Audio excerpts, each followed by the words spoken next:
Hey there, I'm Scott with the BW Group, and today I'm here to tell you about 4 environmental issues you should be aware of that could not only impact your health, but could also significantly reduce the value of your home. Number 1 is radon.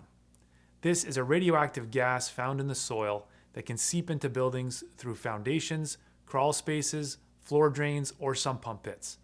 Radon is harmless when outdoors, but it can become a serious health hazard when trapped in buildings. In fact, radon is the second leading cause of lung cancer after smoking.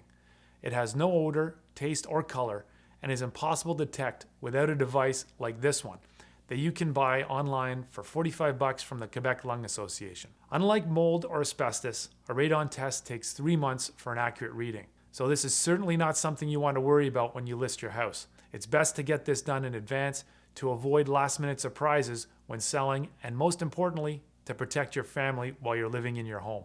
Winter's the best time to do the test.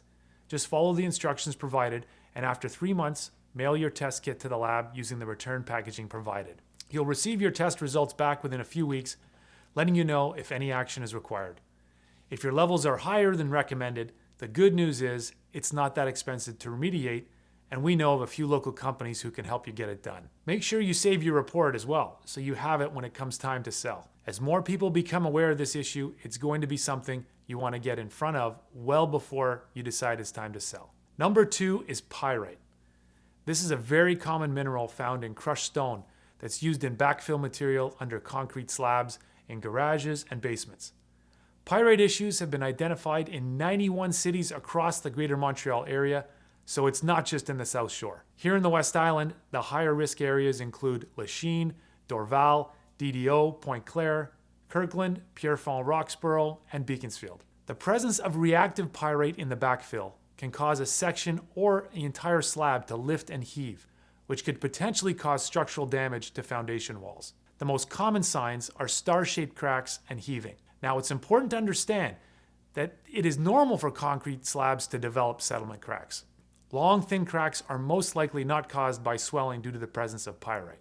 But the only way to know for sure is to have a pyrite test done by a laboratory. A sample will be collected from under the slab in the garage and basement, and a report will be issued detailing the potential for swelling.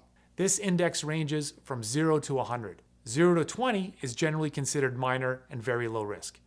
20 to 40 is considered moderate and may be a problem depending on a few factors. 40 to 100 is considered high and will most likely need to be removed in order for a lender to grant a loan for the purchase of the property. For high levels of pyrite, the remediation can be expensive, as it involves removing the entire slab and backfill. Basements are more costly than garages to fix, and a certified building inspector can give you an expert opinion on whether a test is warranted. Like with radon, it makes sense to know your levels if you suspect you have an issue. Your real estate broker can then advise you on the best course of action moving forward. It may make sense to do nothing, get a quote for repairs, and declare your results to prospective buyers. Number 3 is mold. Mold is one of the most common sources of indoor air pollution and another issue that we see on a regular basis. Mold spores are not harmful when found outdoors, but they can become a health concern when they grow indoors, especially for people with allergies, respiratory problems, or a weakened immune system. Mold is also a huge buyer turnoff. The most common areas for mold are damp basements and poorly ventilated or leaky attics. Blocked soffits and heat loss from the house into the attic are key contributors to mold. Soffits help keep things ventilated, and heat loss creates condensation, which freezes in the winter and melts when it gets warm. Typical sources of heat loss and moist air are poorly sealed attic hatches, pot lights without proper vapor barriers, and the worst offenders, exhaust fans from your bathroom or kitchen venting directly into the attic space. I can't tell you how often we see black mold stains in attics that can be directly attributed to these issues. Mold can also appear in areas where leaks or flooding has occurred, as well as around windows where there's usually a lot of condensation. Controlling moisture is the key to preventing mold, which is why it's important to keep your home clean, dry, and well ventilated. If you experience a leak through a foundation crack, don't just mop up the water and call it a day. Be sure to open up that wall and dry everything out properly. Your insurance provider can send over a company that specializes in this. Mold can grow in as little as 24 hours, so speed is of the utmost importance when dealing with floods and leaks. You should also have your roof checked every spring and fall. It's a good idea to use a dehumidifier in the basement during the summer months and remove your window screens in winter to allow for air to flow over the glass instead of trapping moisture in between the pane and the screen. You also want to try and keep the relative humidity in your home below 60%, as this creates an unfriendly environment for mold. Number 4 is asbestos. Vermiculite attic insulation is one of the most common household materials that can contain asbestos. It looks like pebbles and is typically grayish brown or silvery gold.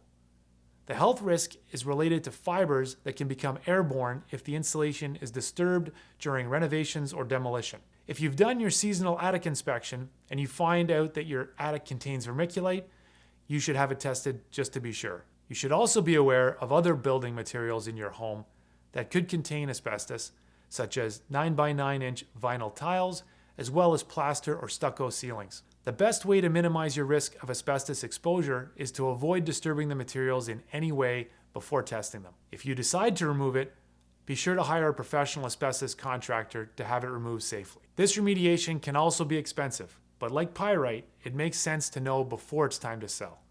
Your real estate broker can then advise you on the best course of action moving forward.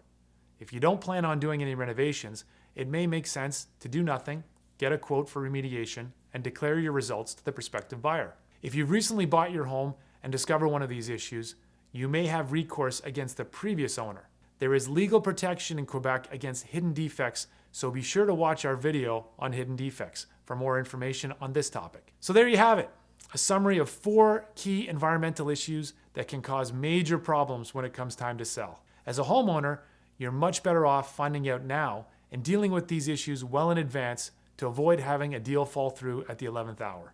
Knowing is half the battle, and it will help protect your home's value as well as the health and well-being of your family. If you have any questions about these or any other real estate related topics, feel free to comment below. And for more tips and advice like this, don't forget to hit that subscribe button. As always, thanks for watching.